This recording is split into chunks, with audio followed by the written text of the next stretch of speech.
Assalamualaikum warahmatullahi wabarakatuh. Wilujeng enjing sadayana sampurasun. Tepang deui sareng abdi Ibu Cynthia Rahmawinalda dalam pelajaran bahasa Sunda. Oke anak-anak, hari ini kita akan belajar materi tentang biantara. Sebelumnya, kalian ada yang pernah dengar apa sih yang dimaksud dengan biantara itu? Jadi, biantara kalau misalnya dalam bahasa Indonesia merupakan pidato. Oke, tentunya teman-teman sudah tidak asing lagi nih dengan pidato ya, karena udah SMA jadi kalian sudah sering mendengar atau sudah pernah praktek dan membuat pidato itu sendiri. Tetapi kalau misalnya dalam bahasa Sunda itu disebutnya bukan pidato, melainkan biantara. Oke, teman-teman ada yang tahu apa sih yang dimaksud dengan biantara itu? Di biantara dalam Kamus Bahasa Sunda R.A. Dana Dibrata tahun 2006 yen nu disebut biantara teh nyaeta kagiatan nyarita hareupeun kumpulan jelema. Biantara atawa pidato oge disebutkeun mangrupa nyarita di hareupeun balarea atawa jelema rea eta numutkeun Saja Dibrata tahun 2005. Oke, jadi yang disebut biantara itu sendiri, biantara merupakan suatu kegiatan. Suatu kegiatan bercerita atau menceritakan di depan orang-orang banyak. Kagiatan nyarita dina biantara beda jeung nyarita biasana. Aya sawatara katangtuan anu kudu dicumponan ku jalma anu rek atawa keur biantara. Kulantaran kitu, biantara sok disebut oge art of speech atawa seni nyarita. Tetapi biantara di sini beda dengan hanya menceritakan saja. Nah, dalam biantara ini kita pasti memiliki tujuan nih, tujuan atau goals yang ingin dicapai. Nah, itu kita bisa biantara atau pidato di depan orang-orang banyak. Lanjut kepada struktur biantara.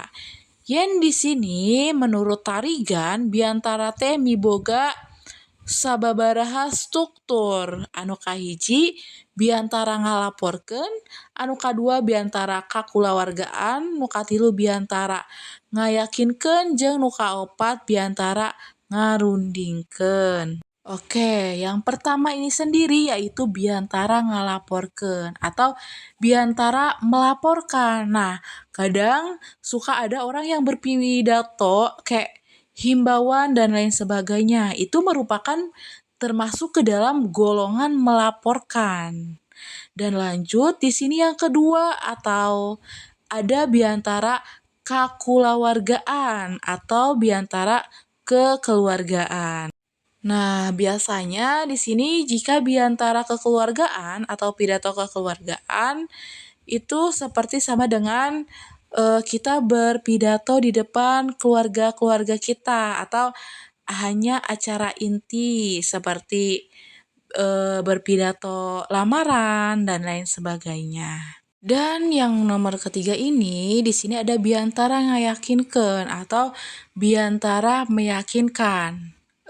Meyakinkan semua orang ya.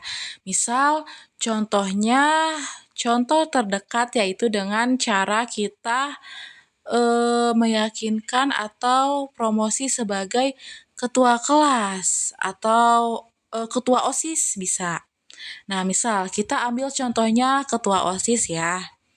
Misal, nah di sini kita bisa meyakinkan nih kepada teman-teman semuanya. Ketika saya terpilih menjadi OSIS, saya akan membuat program A, I, U, E, O. Itu bisa jadi sebuah contoh ya, cara meyakinkan ketika kita berpidato. Nah, kira-kiranya teman kalian yakin gak sih kalau misalnya kalian berpidato nih, saya ketika menjadi ketua OSIS akan meningkatkan prestasi atau meningkatkan prestasinya di bidang eskul atau di bidang lain sebagainya. Dan yang keempat, ini yang terakhir lanjut yaitu biantara ngarundingkeun. Nah, seperti dalam eskul nih. Biasanya dalam eskul ini kan ada satu ketua ya. Nah, kita berunding. Oke, kita akan membuat program apa nih dalam eskul gitu. Atau oke, kita misal dalam Paskibra ini tanggal 8 mau ada acara atau perlombaan. Nah, itu bisa dirundingkan kayak strategisnya kayak gimana agar kita bisa meraih juara pertama. Nah, sampai sini yang keempat itu merupakan warna atau jenis dalam biantara. Nah, keempat itu merupakan warna dalam biantara. Warna itu merupakan jenisnya ya. Jadi jenis biantara itu di sini menurut Tarigan ada 4. Yang pertama biantara ngalaporkeun, biantara kakulawargaan, biantara ngayakinkeun jeung biantara ngarundingkeun. Dan beda lagi dengan struktur biantara. Struktur biantara di sini ada 3. Yang pertama yaitu bubuka, yang kedua yaitu eusi, dan yang ketiga yaitu panutup. Oke, yang pertama bubuka merupakan pembukaan. Nah, pasti kalian sudah tidak asing lagi ya dalam berpidato yang pertama pembukaan.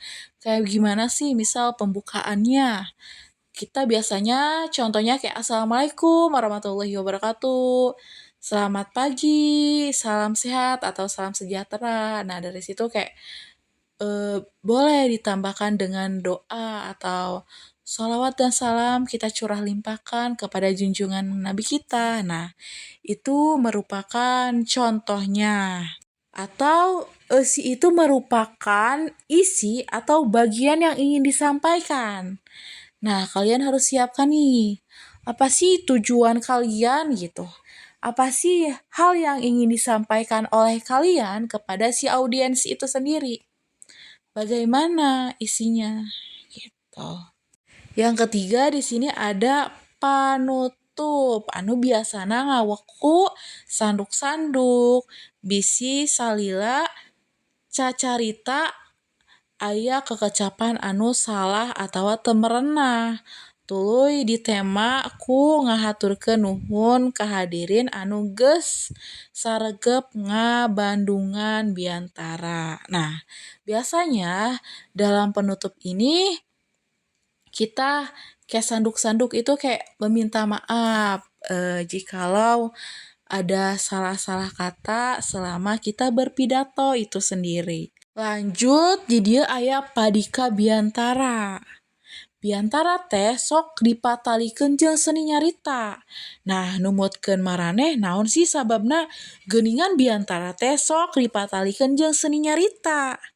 Sabab dina biantara teh sakapeung merlukeun gaya jeung omongan nu matak narik jalma rea nu ngabandunganana. Nah, di dieu aya sawatara faktor anu ngalantarankeun biantara hiji jalma dipikaresep ku balarea. Eta faktor teh urang sebut bae dina kecap taman. Taman teh singgetan nu kahiji tina tatak nyaritana, anu kadua aktual temana, anu katilu munel eusina, anu kaopat alus basana jeung nu kalima ngandung wirahma.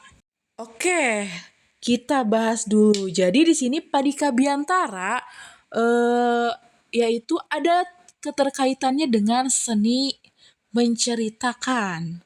Apa sih sebabnya biantara kok bisa disebut dengan seni menceritakan? Nah, karena dalam biantara ini kita memerlukan gaya omongan agar audiens atau pendengar itu bisa tertarik kepada kita. Bisa tertarik, oh ini orang atau ini di depan lagi ngomongin apa sih gitu. Lagi berpidato apa sih? Nah, yang pertama itu kita harus menarik minat si audiens agar bisa terpaku atau terfokus kepada kita dulu. Dalam Biantara, agar bisa disukai oleh audiens, itu ada beberapa faktor. Nah, faktor yang pertama yaitu tata nyaritana. Apa itu tata nyaritana? Ketika kita berpidato, kita harus tata nyaritana, yaitu kita harus tegap ketika ingin bercerita atau ketika ingin berpidato. Tata nyaritana dalam berpidato ini kita harus tegap, misal kayak gak boleh loyo, gak boleh malu-malu. Nah, itu dari situ udah menjadi apa ya, poin yang minus ya kalau misalnya kita kayak malu-malu atau kitanya sendiri kayak loyo. Nah, jadi kita harus tegap nih ketika berpidato agar didengar oleh audiens juga. Agar nanti tidak gagap dan tidak lupa nanti tuh kayak kita mau berpidato apa ya, tiba-tiba di tengah jalan atau kayak di tengah sedang berpidato kita diem dulu nih malah mikir. Nah, itu kan otomatis kelihatan banget ya oleh audiens. Dan lanjut yang kedua yaitu aktual temana. Artina tema tema dina biantara teh ku urang ditepikeun kudu aktual. Lain tema-tema anu geus basi. Nah, di sini kita harus mencari tema yang aktual itu yang paling terbaru nih. Gak boleh kayak yang basi-basi gitu, kayak yang dulu banget. Nah, itu kalau misalnya kita ya udahlah temanya yang ada aja atau kayak kurang aktual gitu. Nah, itu kadang bisa mengurangi minat si audiens. Kalau kalau misalnya kayak oh ini temanya menarik banget nih, kayak oh ini temanya baru denger deh. Nah, itu bisa menarik menarik si audiens agar mendengarkan tema atau mendengarkan biantara yang kita bawakan itu sendiri. Lanjut di sini ada munel esina. Nah, munel esina artina biantara anu ditepikeun ku orang teh esina loba pulunganana atawa loba mangpaatna. Oke, dalam munel esina yaitu di sini kita harus menyajikan biantara yang banyak manfaatnya agar si audiens tuh mengambil kayak oh intisari manfaat-manfaat dari pidato atau biantara ini apa sih? Jangan sampai kalian berpidato tapi kayak oh ya udah hanya basa-basi saja tapi tidak ada manfaatnya atau hanya omong kosong doang ya. Dan yang keempat di sini ada alus basana. Alus basana teh mangrupa atau merupakan bagus nih bahasanya. Nah, dalam kita berpidato atau dalam kita berbiantara, kita harus menentukan atau memilih bahasa yang bagus, bahasa yang merenah, bahasa yang enak didengar nih oleh audiens. Jangan ketika kita berpidato, kita juga harus menyesuaikan tepatnya seperti apa dan bagaimana dan audiensnya tuh seperti apa sih. Dan kadang berpidato ini kebanyakan berpidato formal ya. Jadi kita harus menyesuaikan bahasanya yang bagus, kayak yang sopan itu kayak gimana. Nah, ini poin paling penting nih ketika kita berpidato.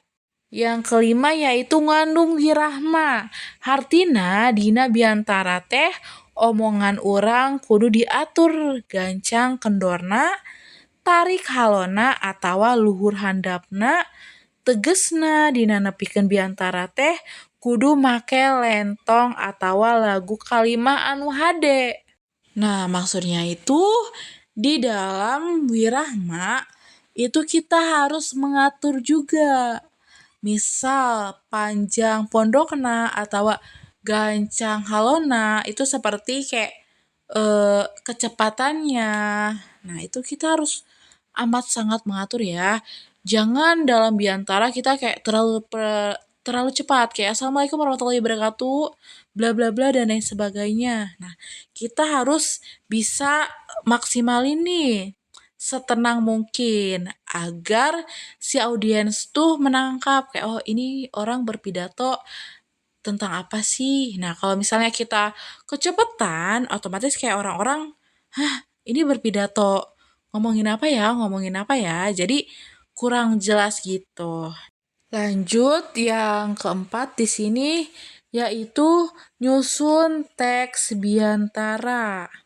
Nyusun teks biantara anu kahiji nyaeta jejerna aktual, yaitu temanya kita harus aktual seaktual mungkin dalam menyusun biantara.